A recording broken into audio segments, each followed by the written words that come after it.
Welcome back, listeners, to another episode of The Snake Pit.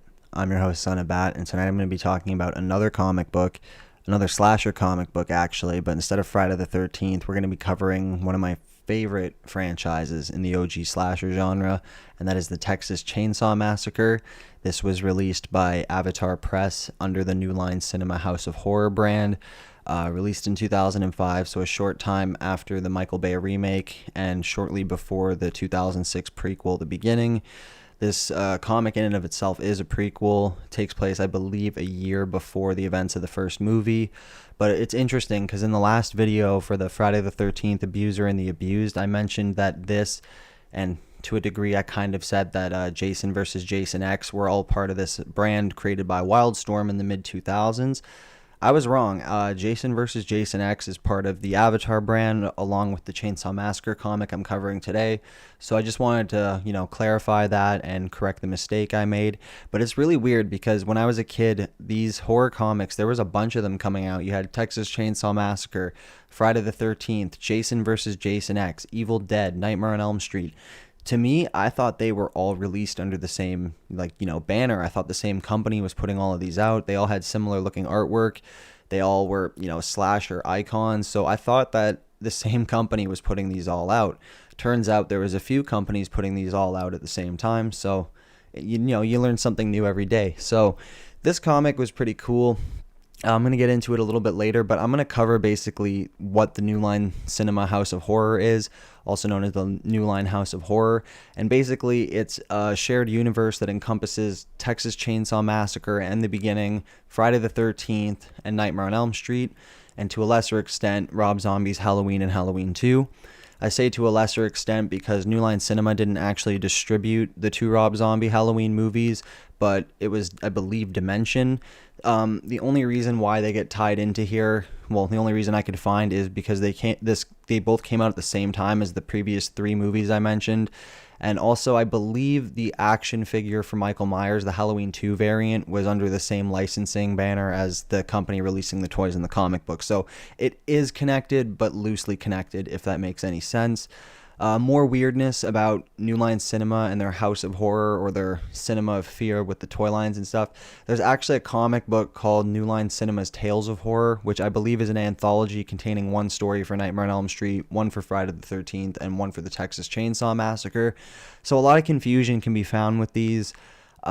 Still, I enjoy these comics. I really do like them. I think they're the better thing to come out of the Michael Bay era of remakes. I know a lot of them get a lot of flack, but, the Texas Chainsaw Massacre one I always thought was the best one. Friday the 13th was decent, and Nightmare on Elm Street I really didn't like when it came out in 2010, but it's grown on me. Hopefully I'll get to review that one at some point. Rob Zombie's Halloween 1 and 2, amazing. Halloween 2 is super underrated and misunderstood in my opinion, but more on those another time. We're talking comics today. The shared universe here with the New Line House of Horror basically says that all these films and comics are canon to each other, meaning that all three of these big bad fucking slashers take place in the same universe, which I always thought was pretty cool. And to be honest, I always was partial to that idea, especially when you see shit like in Bride of Chucky. In the opening of that movie, they got the evidence lockers filled with every killer's main instrument of death. Like in fucking movies like Pumpkinhead 2, the Necronomicon shows up. I just felt like all these things just blended so well. And who could forget in Friday the 13th Part 9, the first movie picked up actually by New Line Cinema, there was the Necronomicon and the Kandarian dagger, along with many other references. So I firmly believe that the crossover element has been here since before the comics, and I just love that the comic books were able to, bring this together. The stories are very cool. A lot of them are self-contained. Some of them I think only go to about 2 issues a piece, not counting Freddy versus Jason versus Ash, because that's about 12 comics under 2 series. But very cool, like one-off stories. This one, I believe, like I said, is it says Special 1 RYP. I'm not really into like the lingo of comic books, if you will, so I don't know what RYP means, but I believe this is a promotional issue, like the thing that came out to kind of sell the brand to audiences. And let's just give a little rundown about this comic. So the Texas Chainsaw Massacre, with a story by Brian Pulido, pencils and inks by Jason Burrows, color by Andrew Dalhouse, And, there was the regular wrap, lurking glow, the bump at the night, the gore covers, like all these different variants that were by Jason Burrows. Again, the bloodbath one specifically was by Juan Rose. And this comic book, it had a bunch of variants, but you can see in the back, unlike Friday the 13th, Abuser and the Abused, there aren't really any advertisements until the very end of the story, which was okay because, you can fly through this and there's not really any distraction coming up. But a quick rundown of the story is that it takes place in 1972. So like I said, about a year or two, I believe, before the 2003 Michael Bay remake. However, this does follow the Michael Bay formula. So Arlie Ermey, Sheriff, is one of the major characters in these comics. Luda May and the can't remember the woman's name. They call her Grandma, the woman running the butcher shop. They're all here. A lot of familiar faces. But this story specifically follows Hardy Miller, Rufus, Kimoni, Ellery Watts, his girlfriend Danielle, and this girl named Charity. Now, one of them's a Black Panther who shot a cop. The other one's a drug dealer, and the guy, Ellery, I should say, he's a rapist or something. So all these people are on the lam after they broke out of prison. The two girls are just there, because the one girl, Danielle, is dating the drug dealer, and the girl in the back, Charity, is her friend. So the girl, Charity, really doesn't want to be there. She's trying to get down to Mexico, and you find out that the reason why, and, spoiler alert to anyone who can't get a hold of this comic or wants to read it, this girl is trying to get an abortion. So out of everyone in the car, she's the only one who's not a degenerate. She's our final girl archetype. Now, the comic lets us know from the very beginning, this final girl gets killed. So we don't really get attached too long. We know she's going to die at the end. But basically, the story goes along that they're on the lam, they're in a car, and then they pull up to the fucking butcher shop, and they plan on robbing it to get more money as they make their way down to Mexico. The woman, the grandma who basically runs the butcher shop, tells them that they done fucked up and that they're all going to die.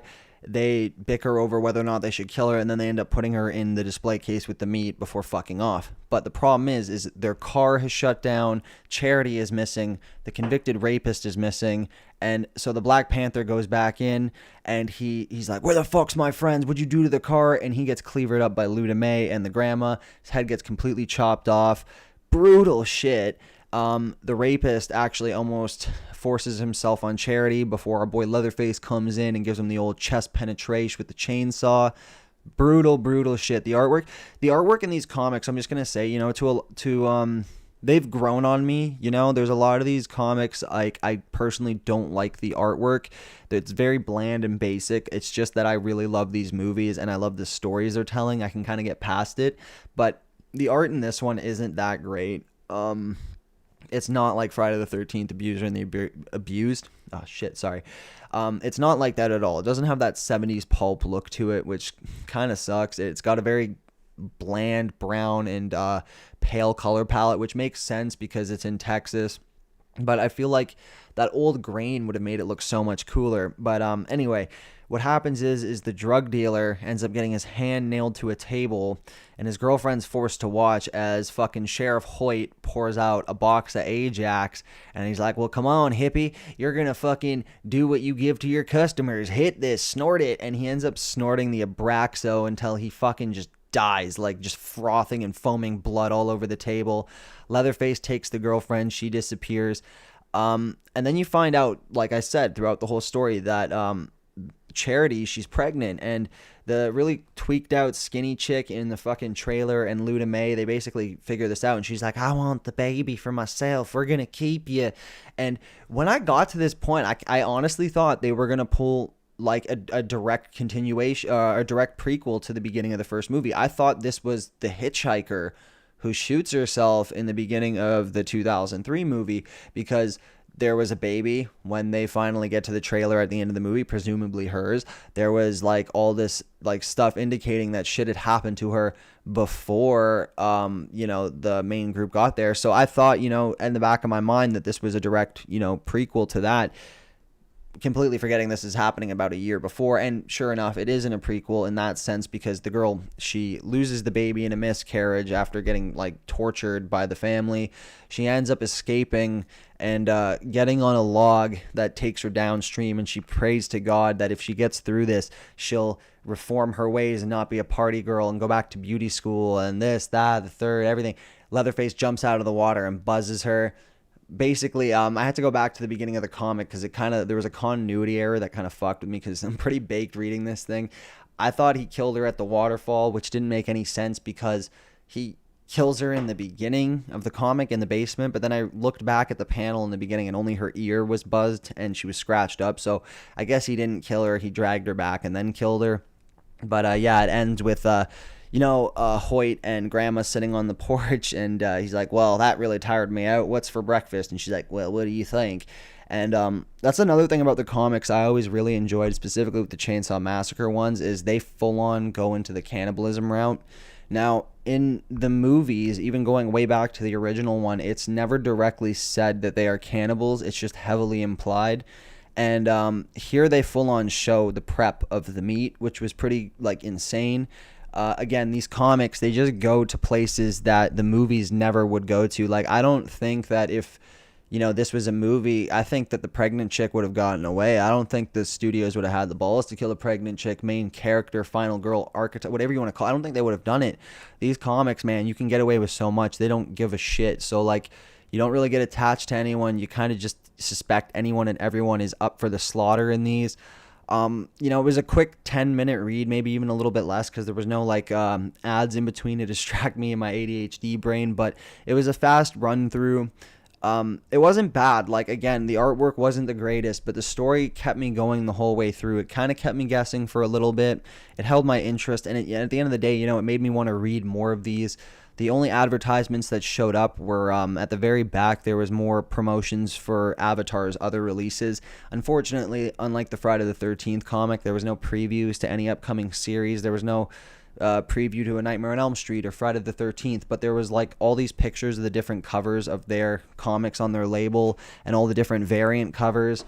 And some of these are, if I can get a hold of the comic book here, some of these are Lady Death, which I had never heard of, Stargate, Friday the 13th, Texas Chainsaw, like I said, Nightmare on Elm Street. The one that really, though, has piqued my interest on looking here is one called RoboCop War Party, because they just look as gory as the Friday the 13th ones, and it looks pretty cool. RoboCop is badass. That new fucking video game is super killer. They also got War Angel, which I don't know what that is, but she got big old titties, so that looks sick as fuck. And on the back here, there's, I guess fully selling that this is a promotional issue. There's a giant picture for the special number ones of Friday the 13th, Nightmare on Elm Street, and Texas Chainsaw Massacre, all with stories by Brian Pulido, art by Mike Wolfer for Friday the 13th, art by Juan Jose RYP for Nightmare on Elm Street, and art by Jason Burrows for Texas Chainsaw Massacre. And it says underneath, the monsters of New Line Cinema unleashed in new full-color comics. The horror begins Friday, May 13th at a comic shop near you. And honestly, I wish they still made these because I fucking love horror comics. I've probably bitched about this in the last video, but I hate when I go to a comic book store and I try to find something that will pique my interest. And every time I ask the guy behind the desk, I'm like, yo, you got some horror comics?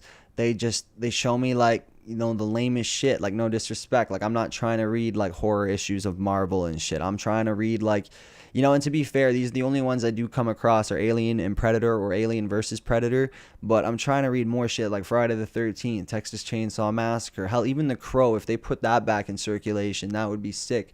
But the best I'm doing at this point is Garbage Pail Kids comics, and it kind of fucking sucks because I remember in the early to mid 2000s it was a horror boom. There was an oversaturation of zombie shit. I will admit that there was too much zombie shit, but there was a lot of cool stuff coming out, and it just bums me out going to a comic shop and having to it almost feels like dumpster diving through every box imaginable in the hopes that I'll find maybe one single issue.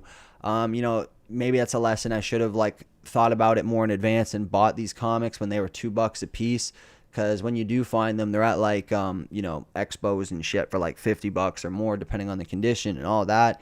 So it's it's bummy, but I am glad for the ones that I do have.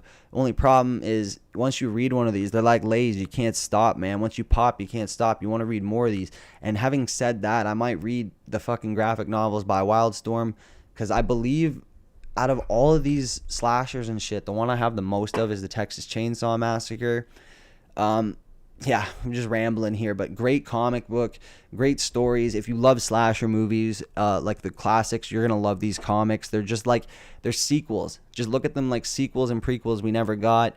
You know, they're one shots, so they don't overstay their welcome a lot of the time. At most, there'll be 2 issues, which isn't that bad.